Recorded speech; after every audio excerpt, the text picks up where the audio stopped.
Good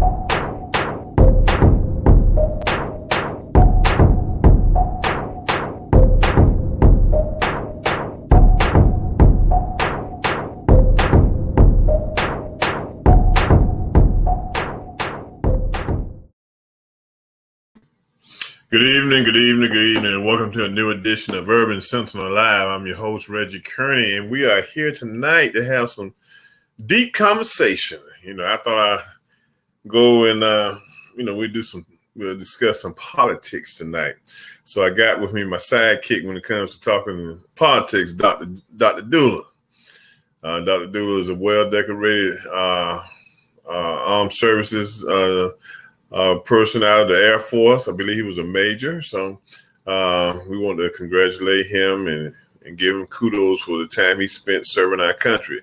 So Dr. Dula, how you doing tonight? Well, I'm doing fine, Mr. Kearney. Thank you for having me. Yes. Always a pleasure. And this is, I'm not mistaken, is this Military Appreciation Week or month? Military Appreciation Month. And we do give you kudos for serving this country well. Yeah. Well, I only served for 30 years, so it's only 30 years. Okay.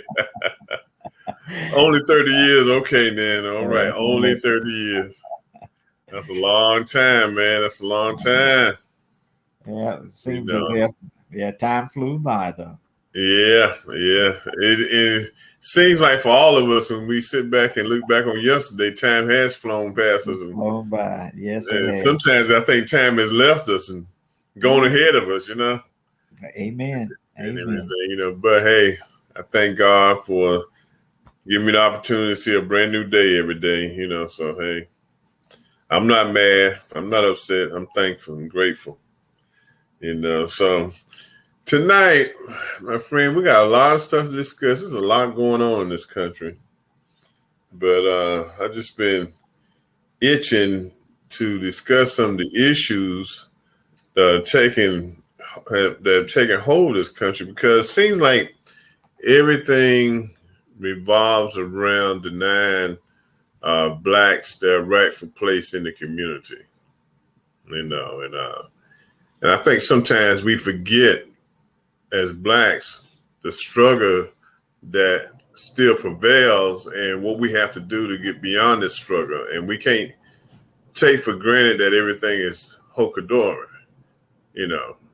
When you look around, just because we're able to live in a county like Charles County that's based on income, is one of the richest minority counties in the country, we can't rest on that because Mr. White America don't care about that, and they're still going to try to keep their foot on our necks. And I think that's one of the things that kind of disappoints me, because and I've heard some people, it's for them, it's like wearing a badge of honor because we stick out among the counties in this United States. So I don't know, but I don't. I look at it, I say, yeah, okay, good, but we still got a lot of work to do. Your thoughts, Mr. Kearney? When I talk to people about our place in society in America, I often ask them, do you think that justice and freedom for all took us into account? And they look at me and they said, well, I don't think so. Well, guess what? You're right. Mm-hmm. Think about the history of this country. And I know that I defended our freedoms for 30 years, and fighting in 3 wars. The 3 wars I called the Cold War, during the 60s and the struggle against the USSR, United Soviet Socialist Republic, and then Vietnam, where we fought against the communists, mm-hmm. And then the other war I was involved in was war on drugs down in South America, Colombia, El Salvador, and places like that mm-hmm. Were known to smuggle drugs through this country. But I often ask, do you think that the country was designed for us? No, because the tickets that we acquired to come all across the ocean on that boat, they were not purchased. We came over as slaves, and so America Mm-hmm. was founded on hypocrisy. Mm-hmm. And 400 and whatever years later, we're still fighting for our rightful place in society because let's face it, Mr. Kearney, this is the only country you and I know. Yeah. Yeah. And we want to fit in. We have supported and defended the Constitution of the United States at every turn. Mm-hmm. We have become bona fide citizens of the United States of America. We pay our taxes, and all we're asking for is a little justice. And so justice has evaded us for so many years, and Mm-hmm. now we're here. We are. We find ourselves once again sitting in society, saying, "What about us?"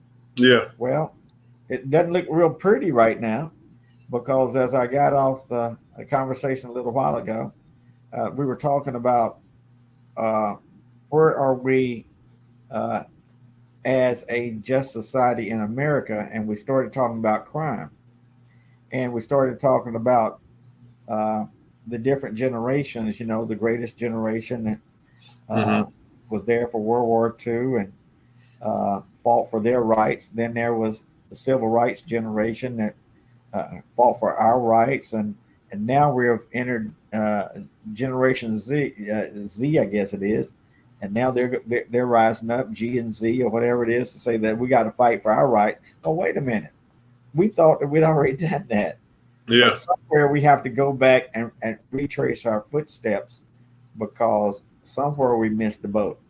Mm-hmm. So when it comes to where do we fit in, we're still trying to figure that out. But Yeah. we've got to also figure out where our kids going to fit in into the future. Yeah. Mm-hmm. I think one of the biggest problems I see is that we just we just won't do the heavy lifting. I guess I'll call it. Okay, as far as community involvement and things of that nature, and working in the community, working with our teenagers and our kids and some of our young adults to try to get them focused on um, going down the right path. Case in point, I'm pretty sure you saw the news where in San Francisco, security guard shot a shoplifter that was leaving Walgreens after they had a confrontation in the store. Uh, Guy had this big old bag that you see him carrying sometime on the streets. I guess he filled it with product, trying to leave, had a scuffle, and he kind of, got out of the scuffle, picked the bag up, and attempted to walk back out the door. But when he turned around, he kind of bucked at the security guard. Security guard pulled his gun and shot him. Unfortunately, the security guard, they found it was a justified killing because the security guard feared for his life. But then they didn't find no knife on the guy. Now, I say that to say this. It pains me that with us struggling to establish ourselves or reestablish ourselves in our communities because of certain white politicians, we find the need to go on these shoplifting sprees into some of the upscale stores because we want to have Gucci and Chanel and all this kind of stuff, okay? And it's very disappointing because in the back of a lot of people who support the movement that are not part of Black America, but they do support us and they want to see us get our due diligence, they have to watch this. And that's what pains me, that we think that we need to go shoplifting, smash and grab and all that kind of stuff on a constant basis because we want something that we need to work for to earn it and to get it. And that bothers the crap out of me every time I see it. Well, Mr. Kearney, what we've done is we have moved from morality to materialism. You know, when I was coming up, we lived in a society that where morality was reinforced. That was a value we had to have because we had to have it, if not for ourselves, for our race. So we had a common denominator all throughout the African American, and I don't like to use African American, all across the black society, uh, all across black society.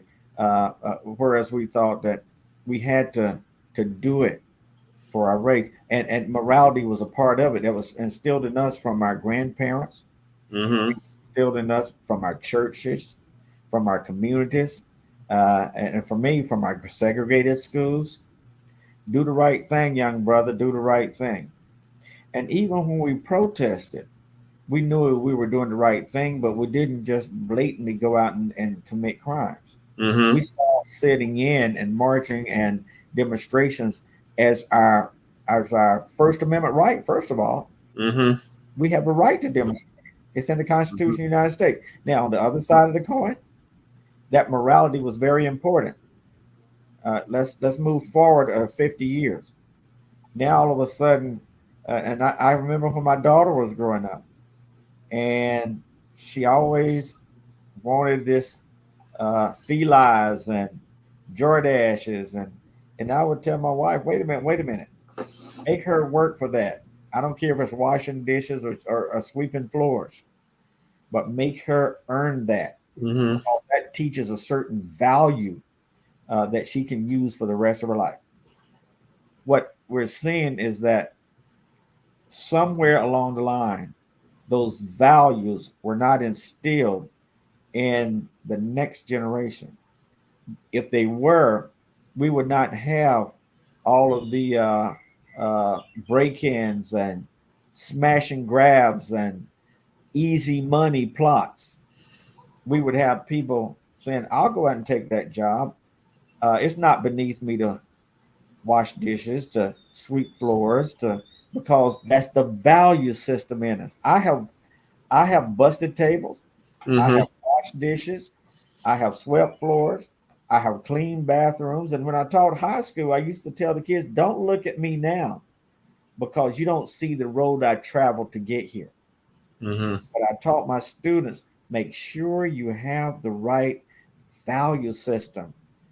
When you say, I want to have a car like Dr. Doolin, I want a house like Dr. Doolin, and be willing to work for it because life doesn't offer you things free. Everything comes with a price, and every action has a consequence. So now we see mass grabs and break-ins and shootings and things of that nature being shot because the value on your life has been desensitized. And the more we steal and break in and buck against the system in certain ways, the more they're going to say, "Oh, see, that was another angry black man. That was another angry black woman. Oh, that's another black person out of control." So I don't think, and I'll be very frank with you, I don't think we're going to be able to reel in that behavior in our lifetime. But somebody has to plant the seed now that we're the last generation. If you're over, well, let's put it this way: if you're over 60 years old, you're the last generation to have some type of mindset of what it was like have certain values placed in you. Right. Because once that's bred out of us, the next generation, and you're already seeing the confusion, the misconceptions, and that has caused a backlash that was always there behind the scenes. But at the same time, it's rearing its ugly head to where now I can shoot you and just say, "Oh, I fear for my life because you're a black man." Yeah. And that's how it's doing. It's like, and it's like even the black politicians, I think, feel like sometimes, they've come to the end of the road and there's nothing else to do in the community, because you don't see them really speaking out and really working in the community like, we did back, in the 70s, late 60s, 70s, and 80s. You don't see that no more.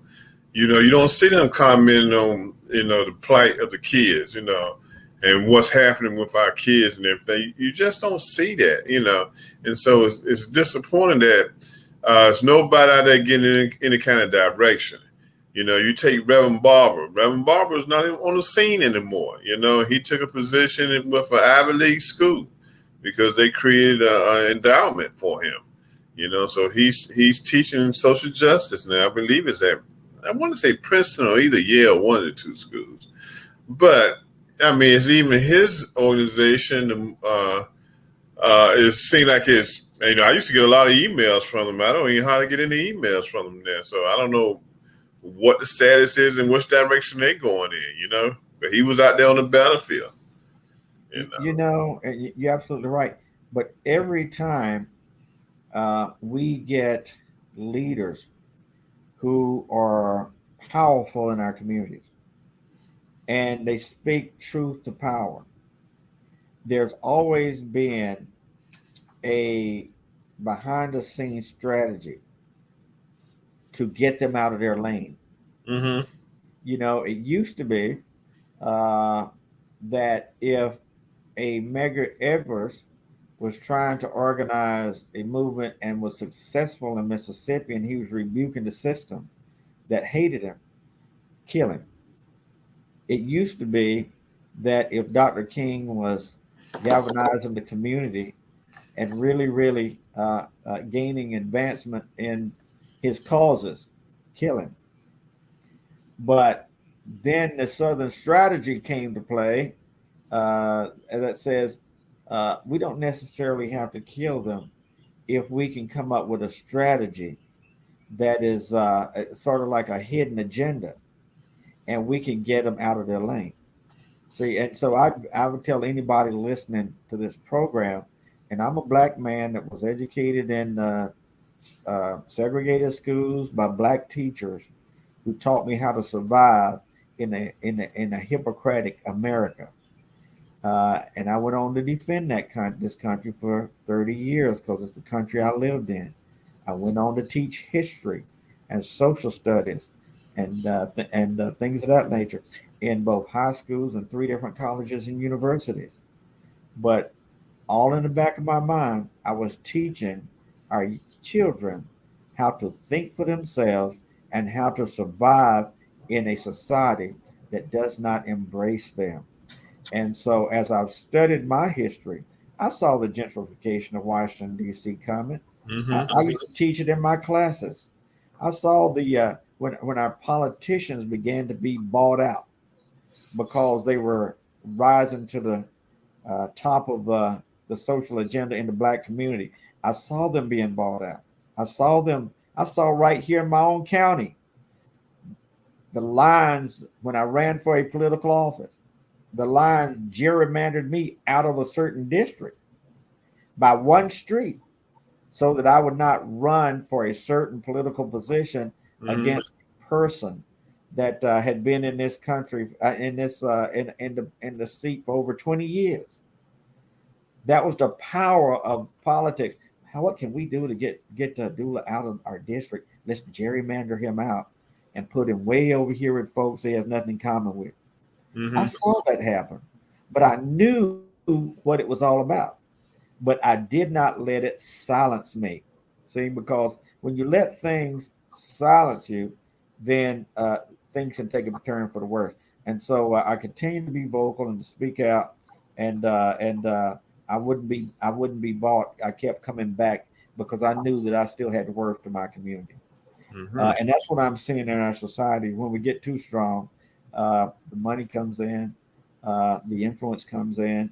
I saw that as a position. I was the president and CEO of a nonprofit. I saw it happen.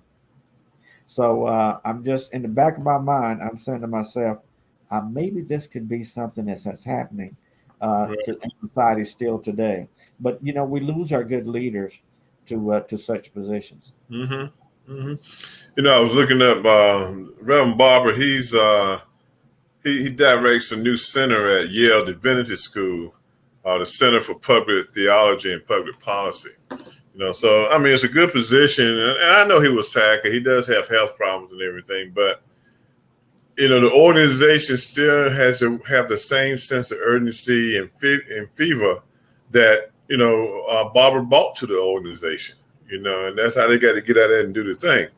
Now, when it comes to politics overall, I really don't care what you decide to do as far as political affiliation. You can be Republican, you can be a Democrat. I don't really care, but if you got to get in the parties and make a difference, especially if you're black and in the Republican Party. You got to allow your voice to be heard and not just be a puppet for the party because you got an office in the white majority community because they needed black representation in the Republican Party.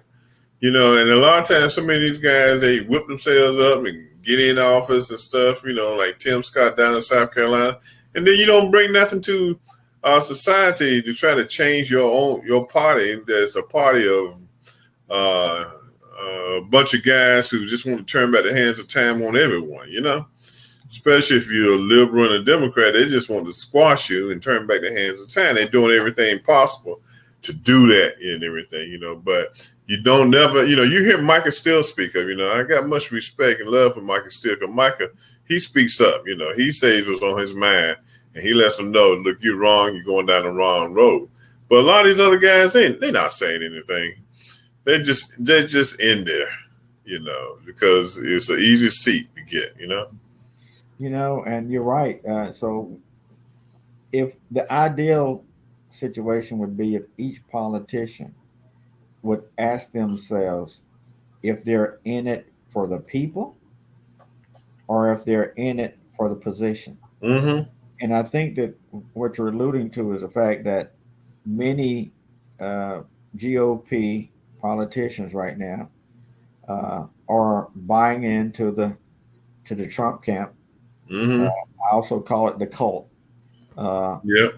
So that they will be able to solidify their position in office through his base and not offend them, but also try to do a balancing act to where they can also appeal to their base. So what they're doing is joining taking a Hippocratic oath to where we are going to sell out the people in order to maintain a position, because I feel that position will give me power.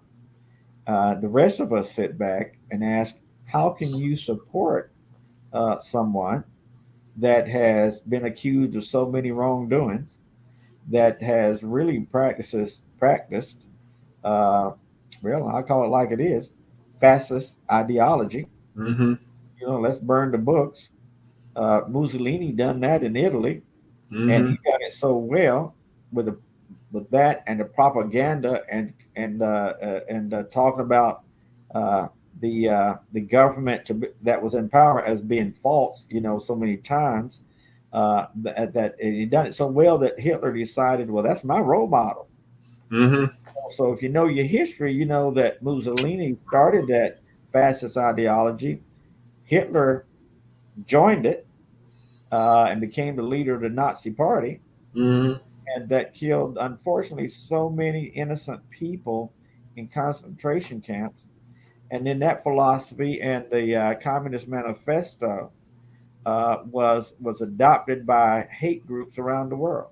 Mm-hmm. So when you come to America and you see this same mentality now rearing its ugly head, where we have politicians are saying ban the books, where we have politicians saying the media is false, where you have politicians causing every truth that we knew was of value a hoax, even when in front of the justice system, then you have to call it what it is. Yeah. It's a fascist movement. But how do you overcome? Someone said to me, the devil's greatest trick is when he makes you think he doesn't exist. Mm-hmm. So in order to get away from what they're doing, they label the democratic movement that provides welfare to the needy, that provides Social Security to the seniors, that provides health care and Obamacare to the sick and disabled, as socialism. and he brands socialism as a bad word. Mm-hmm. But I tell folks, it's not socialism. We live in a social democracy. Mm-hmm. That democracy means that we care for all people. We don't throw them away and toss them aside, let them go hungry, die in the streets, die from medical causes that we have the expertise to cure. Mm-hmm. And so which camp do you belong in when grandmama gets sick and she needs her medicine? Are you going to go along with one side that says let her die? Mm-hmm. Or are you going to go with the other side that says we have this medication, your insurance will pay for it, or the health care program through the federal government will pay for it? Mm-hmm. Which side are you going to pick? Right. You have to decide, because right now we're at a crisis. We can't even get a budget done. Right. We get the president the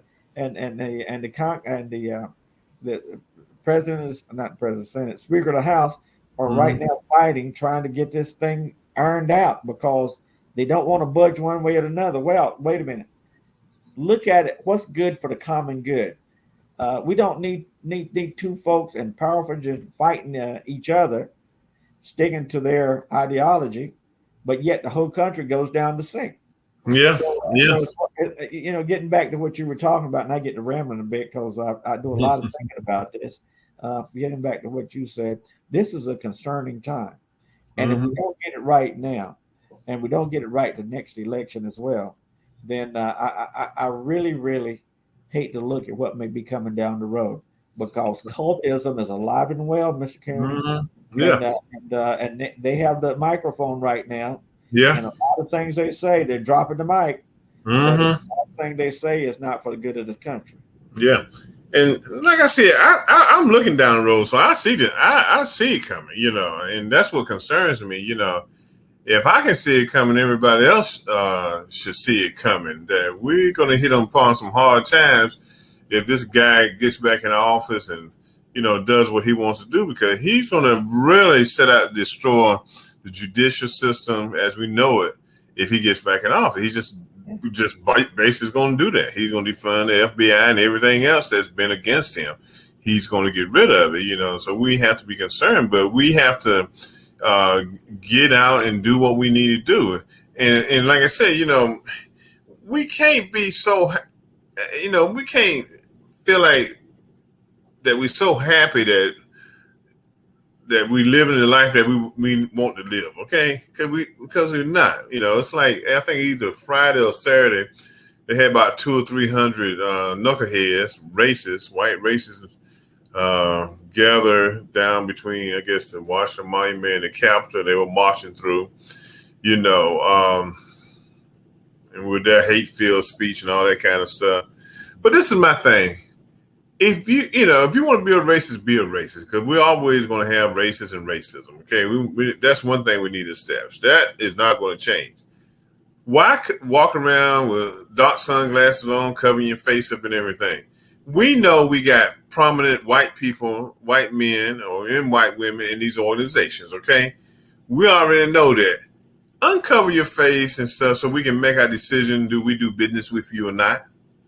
Or do we grab you around the corner one night and beat the crap out of you? Just let us see your face. I mean, we want to know who we're dealing with, and so they hide themselves from America because they want a certain type of society here in America, but they don't want to lose what they've already put out, as far as businesses and going to school and having good jobs, so they don't hide.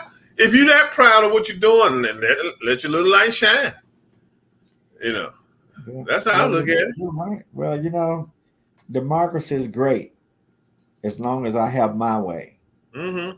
See, and that's the hypocritical side that I keep talking about. I'm all for democracy, just don't tread on me. Right. Okay. But when you have nothing and you're the poor man on the block, and you're like the horse running down the track with blinders on, and all you can see is that tunnel vision.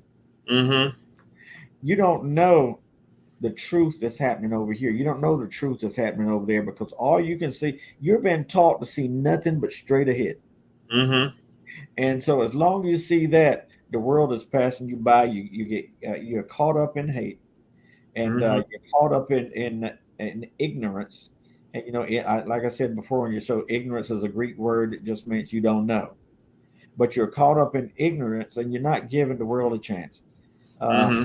Now, I still have faith in America that even though the polls are showing 49-51 in one way or another, I still have faith in America that when it comes to doing the right thing, that America will once again show up in force.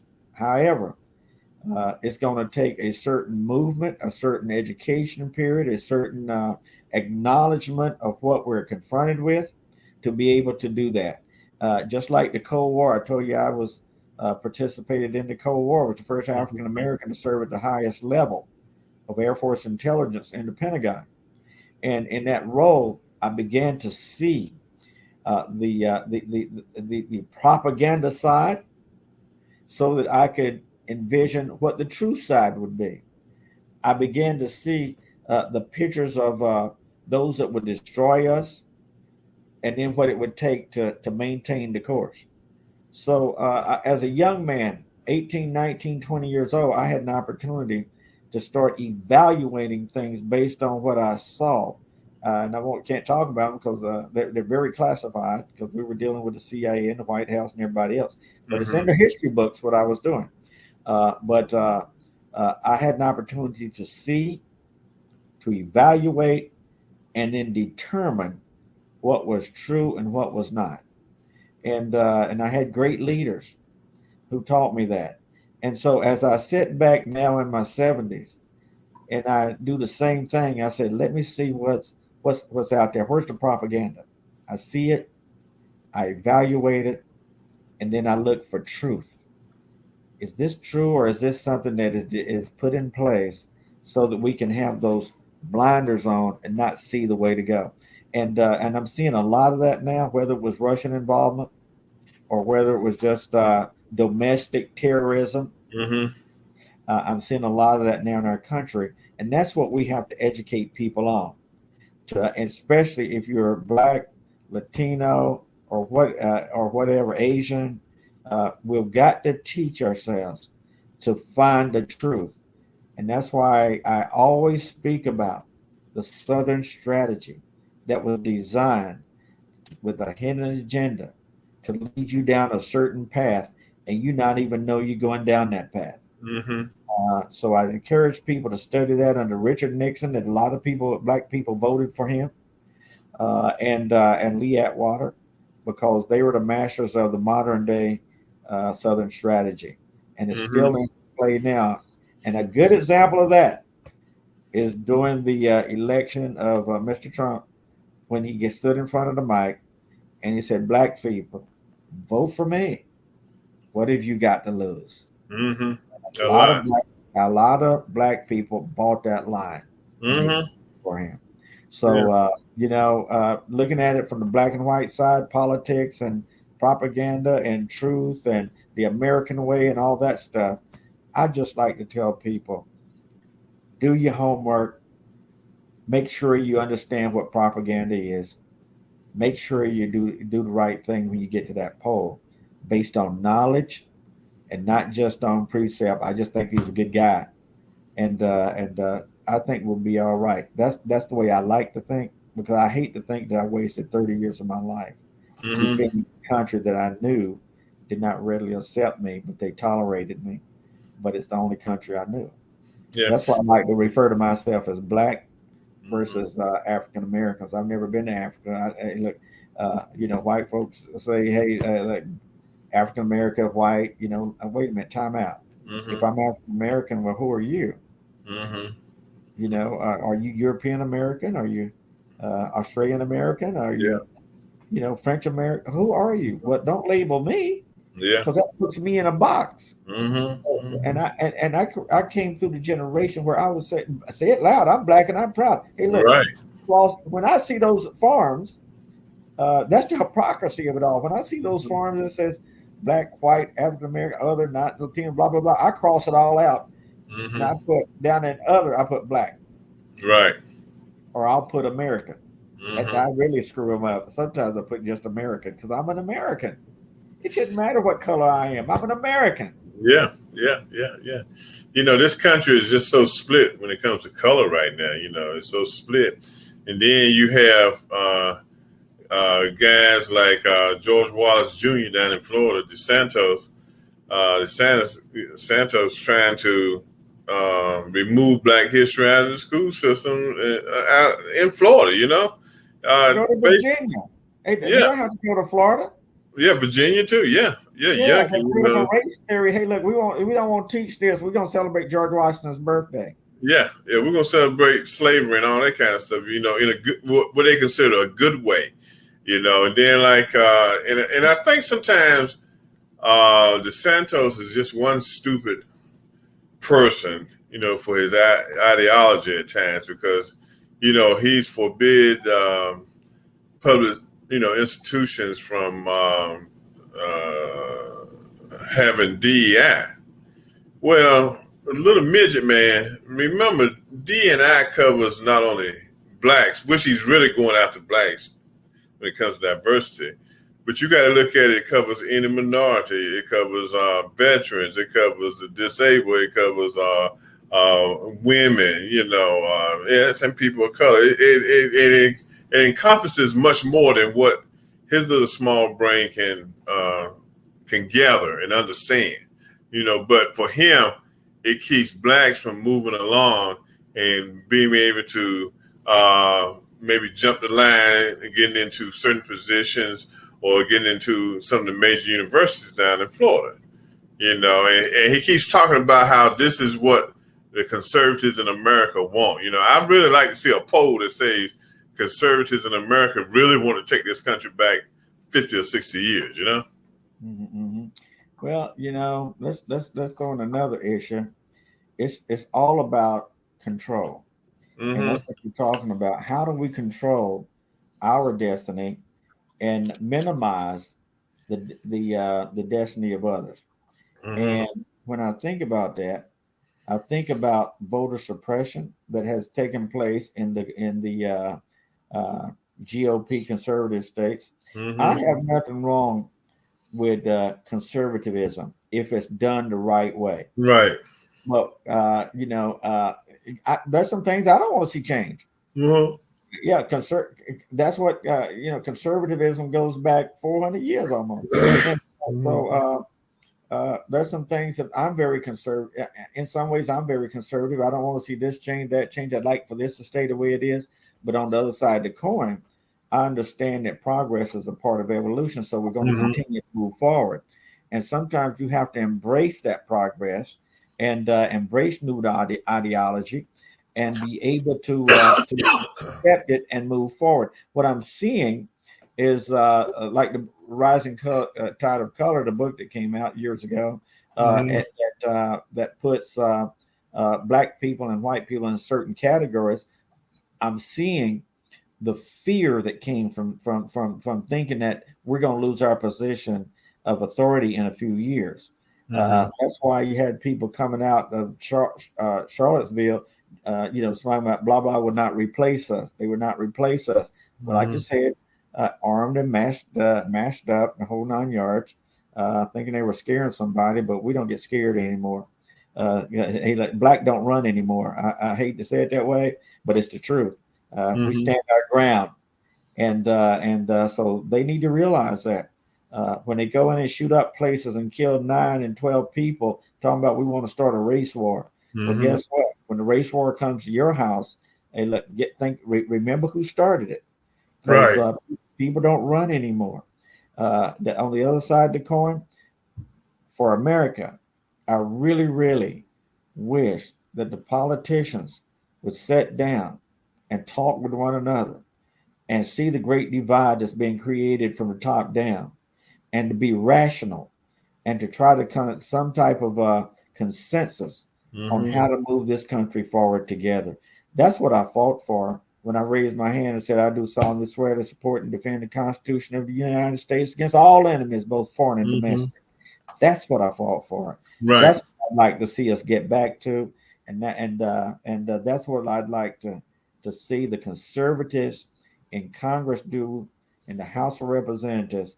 as you have a great divide there between the GOP old line conservatives and the MAGA conservatives who really want to have their way, just like little children throwing tantrums, or they destroy this country. Yeah, And and you know, standing their ground. That's a common word. They're standing their ground. And you remember back in the day, the old Congress and the old Senate, the old House of Representatives, the old Senate, how those guys got along on both sides. They were friends. Yeah. You know, yes, they might have a different in ideology, but they knew how to sit down and work things out for the betterment of the country.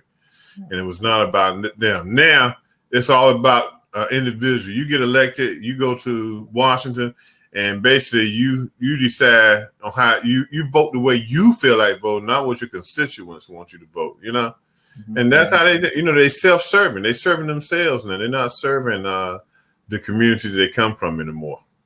Yeah. You know. Yeah, we've lost that practice, and I think Senator Corden said it very well the other day. He said, when I came to office, that regardless of what side of the aisle you sat on, we were able to work together. We were able to compromise. We were always able to do what was best for the country. But President Obama said it when he was in office. We have got to stop as politicians continuing to run for office once we get elected, because that's a time for service. Yeah. And so if you're running for office just to maintain your seat, and you're ignoring the constituents that sent you there to make a difference, and you hear it all the time.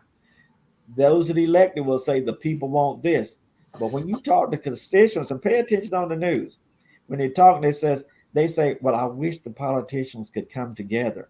They will say, "I wish the politicians would stop this great divide and learn to move the country together." Well, that's a contradiction to what the politician is saying. He says the people want, but then on the other side of the coin, the people say, that's not what we want. We want this over here. But they continue to elect the same old person that goes against what they're seeing when they're with a TV mic in front of their face. Yeah. I asked someone from Florida the other day, came to visit, and I said, "Wow, you got a very colorful guard." You know, I'm trying to be nice. You got a very colorful governor down there. And they said, "Oh gosh, that guy." And I said, "Well, wait a minute. You can't complain because you got your constituency just reelected him for another 4 years." How did that happen? And they had no words. See, so as I said earlier, we have to wake up. We have to be knowledgeable. And we have to be able to. I'll use that what you said in reverse. We have to be able to stand our ground against those that would stand the ground against us. Yeah. Until we do that, we're going to have this conversation over and over and over until you and I are gone. And the next generation doesn't have the intelligence because we don't have the background to be able to have this kind of conversation. And see, one of the things that the GOP wants to do now, they want to change how kids, young adults vote when they go to college and different things like that, voter suppression, because, research has seen and is saying that the next election cycles to come, presidential election and election cycles after that, you're going to find more young adults and high schoolers voting than you ever found before, because they can't stand the GOP platform. Well, they don't have a platform, but they can't stand the GOP ideas and agenda that they have. And they're going to start voting these guys out. So what the GOP is doing is trying to figure a way. You're talking about they might have to raise the voting age to 21. Come on now. You can't be playing those games because you want to try to hold on to power. You can't play those games. Well, they do. I was voted out of my district by a long-serving senator. Gerrymandered the lines to move me out because I was gaining a lot of popularity, and they became fearful. And he didn't look like me. Yeah. So, and I'm still voted out, gerrymandered out of the district. But at the same time, that's the way politics is ran. As I was saying earlier, when we began to have a powerful voice, there's always a backroom movement designed to strategize on how to subdue our voices. Yeah. Yeah. We went to segregated schools, and through our segregated schools, we designed and planned for marches. And this just wasn't, I'll Mm-hmm. tell you, and I have white cousins on one side of the street and black cousins on the other. My Mm-hmm. DNA came back 38% European. I'm saying, wait a minute, time out. but that's my family, and like a Right. lot of families down south, we know what Oh yeah. happened. Mm-hmm. And but I'm also 14% Nigerian. Mm-hmm. But at the same time, uh, we went to black schools. But when we were out of schools, we were hanging with the other side of the street family. Mm-hmm. But in those black schools, we planned our demonstrations, we planned our marches, we planned our strategy. In the black churches, we planned our demonstrations, we planned our marches, we attended NAACP meetings, SCLC meetings, and Mm-hmm. so forth and so on. So we had a very strong base in our community. How do you break that up? Southern strategy. Okay, Board of Education, 1954. Linda Brown versus the Board of Topeka, Kansas. Separate but equal is wrong. We got to do away with separate but equal. But between 1954 and 1965, when we integrated schools in North Carolina, all that period, nobody done anything. Right. But as soon as the Civil Rights Act was signed and things started moving forward, and blacks began to raise their voices, oh, now it's time to desegregate these schools and break up that base. What happens Mm-hmm. when you break up those base in the schools? You break up the community. When you break up the community, now all of a sudden we're divided. And from 65 to 2023, what has happened? We don't know each other. We don't associate with each other. No longer we do it for the race. The Mm-hmm. morality that we once had, where it was one for all and all for one, is gone. Right. So the objective was achieved due to the Southern strategy Mm-hmm. and the objectives to break up the black communities and the families and the schools. And now Mm-hmm. you get what you get. Yeah. Yeah. It's disappointing. It's disappointing that we don't have the love for ourselves anymore, and our other neighbors, they loving each other up and trying to get the country just like they want it, Oh and yeah, we're lagging behind, So I don't know. I yeah. The mean, great divide is not only in the country. The great divide is in our own communities. yeah. Because we don't talk anymore. Nobody since COVID, people are not even going back to church. Mm-mm. There's another fragmentation in society, in the Yeah. black society, and so what we're seeing is that we have become so fragmented. How would you ever expect us to work together to have a concerted movement marching forward? I Mm-hmm. hear that Dr. King's son is going to do a thing down at In the August. Lincoln Memorial or down Yeah. on the coming up here in a month or so. Yeah. But you think it's going to have the same effect? No, no, it's not, because the Great Divide has engulfed our community in a way that does not allow us to think that way anymore. Mm-hmm. But And one of the problems we have too is that we don't support our own causes. Now there are members of the white community that come out and support our causes and outnumber us, and we supposed to be the ones there supporting the cause. and thank God for that compassion on the other side, because I tell you what, that seems to be the glue that's holding the factory together. Yeah, I Uh, mean, you look out there, you at an event, and you say, well, my brothers and sisters, where all my cousins at? They don't even come, I Everybody think else is there to support us, and that's a shame. there are those that realize uh, as we go down, so goes the ship. Yeah, yeah, and the ship is Take a going look, down. take a look at what's happening right now. Mm-hmm. For the last 2 years, the military has missed its recruiting strategy. So if you don't have people that can go in the military, you don't have people that can fight wars. You don't Right. have people that can fly those airplanes to go into air-to-air combat, Mm-hmm. or guide the Navy destroyers into waters, Mm-hmm. where they're supposed to go and defend the country. So Mm-hmm. what you're seeing is all this divide is now affecting the security of America. Yeah. So Yeah. as one goes, the other goes. That's Now right. you're divided. Now you're preaching all this negativity. Now the youth are buying into that negativity, and Mm-hmm. now you can't meet your recruiting goals. You can't Mm-hmm. meet if you can't reach the recruiting goals, you can't fight Mm-hmm. the wars you want to fight, because you should be able to fight three wars on 3 different fronts. You can't do that. Right. You don't have young men and young women volunteering to do that. And where did Mm-hmm. those young men and young women come from? From the middle class and lower class families who said, my hope and opportunity is to go in the military so I can make something of myself. Right. But you have taken away that self-esteem and that hope that they saw in bettering their lives through the military. Then now you have taken away the security of this country. Yeah. And so all those up on the hill right now talking about, well, we need to take away, Mr. President, we need to take away some of the veterans' benefits. Mm-hmm. Mr. President, we need to take away some of the seniors' benefits. Mr. President, we need to do this and do that, to tax, not tax those that are billionaires at the same rate we tax those that are $100 heirs. Mm-hmm. Now, when you do that, now you're saying that those lives don't matter. Right. And so they're seeing this. So why should they defend a country that values their life at 3/5 of majority again, and talks to them like they're dogs, Mm-hmm. and does not show any representation for them? Yeah. So when you talk about stand your ground, I see that as a racist intent to be able to legally kill people that you see as a threat to you, especially minorities. When you talk about voter suppression, I see that as a threat.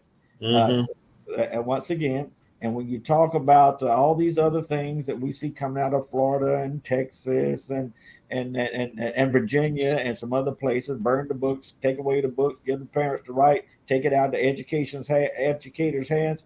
I see this as all subversive acts designed to keep the Southern strategy in place and to minimize the value of those that really need to have those books, those that be able to need to join the military, those that need to be able to depend on America and the politicians to be able to elevate their lives to a quality standard of life so they can live here, pay taxes, and enjoy this country and raise their families. I see all under threat, and it threatens the very security of the United States of America. Yes, it most definitely is. So we got a lot of work ahead to do. Instead of us retiring, Dr. Dooley, we got to keep going, okay? Well, I've retired 3 times and I'm still working. Yeah, we got to keep on keeping on. Well, look, as always, I've enjoyed sitting down with you, chopping it up about current events and what's going on in our country. And we just got to continue to pray that our Black brothers and sisters will wake up and see the light, before it's too late. Because, there is a train coming, and it can be a positive train, can be a negative train. Depends on what we want to do. And I challenge the Black politicians out here to go to work in your communities and roll up your sleeves and find out what's going on and provide programs for these young people to get them thinking about what they can do. I mean, one time there was a big movement on STEM.